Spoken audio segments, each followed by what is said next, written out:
বন্ধুরা, আশা করি ভালো আছেন, ভালো থাকবেন।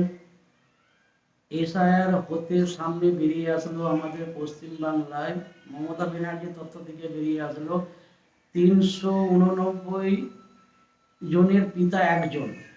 এবারে ভাবুন এরকম কত লুকিয়ে আছে।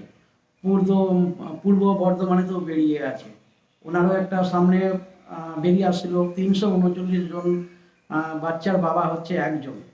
এইটা হচ্ছে আমাদের পশ্চিমবাংলার দুর্ভাগ্য যে একটা মানুষ এত কি করে হতে পারে একটা বাচ্চার বাবা।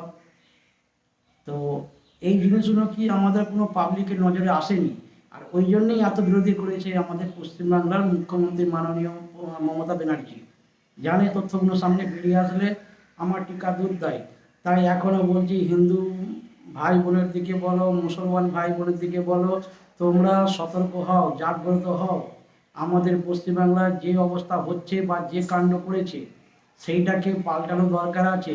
আর এই যে মমতা ব্যানার্জি নতুন একটা চাল চলেছে যে লক্ষ্মী ভাণ্ডার টাকা বাড়িয়ে নাকি উনি একদম কি মহত্ত্ব কাজ করে ফেলেছে, যাতে ওনার জালে কেউ যেন না কেউ ফাঁসে। ওনার জালে যদি কেউ ফেঁসে যায়, যদি 2026-এ যদি পরিবর্তন না হয় আমাদের পশ্চিমবাংলায়, তাহলে আপনারা বুঝে নেবেন যে আমাদের ভাগ্যে এত কষ্ট আছে।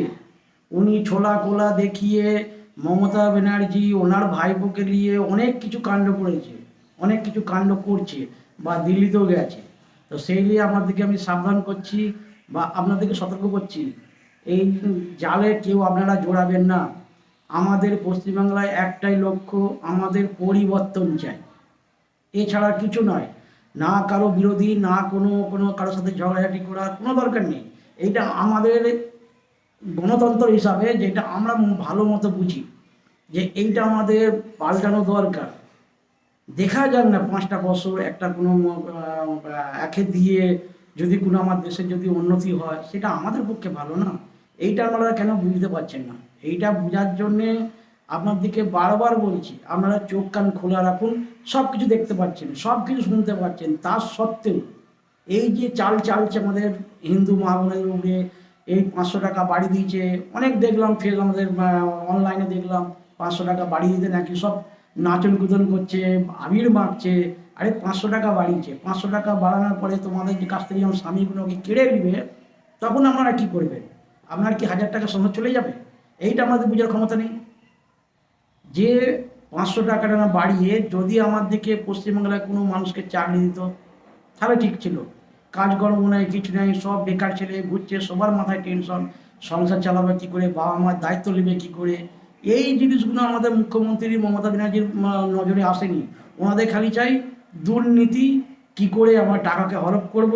এই 100 দিনের টাকা দেয়নি, উ করেনি, সে করেনি, এই কেন্দ্র সরকার টাকা দেয়নি, ওনার ভাইপো তো গোলা চিল্লি চিল্লি ফাটিয়ে ফাটিয়ে দেয়, হাঁকা করে দিল। আরে ভাই, টাকা তো সবই দিচ্ছে, 100 দিনের টাকাও দিচ্ছে, সবই দিচ্ছে, কিন্তু কজনের খাতায় টাকাটা ঢুকছে এইটা আপনারা কিন্তু তদন্ত করেছেন? যে 100 দিনের টাকাটা কেন কেন সেই আটকে দিয়েছে? ব্যাস, এইটুকুই আপনাদেরকে বোঝাবার ছিল, এইটুকুই আপনাদেরকে বোঝাচ্ছি। আপনারা ভালো বুঝেন, এবার যা করবেন ভেবে চিন্তে একটু ভোটটা দিবেন। ব্যাস, ধন্যবাদ।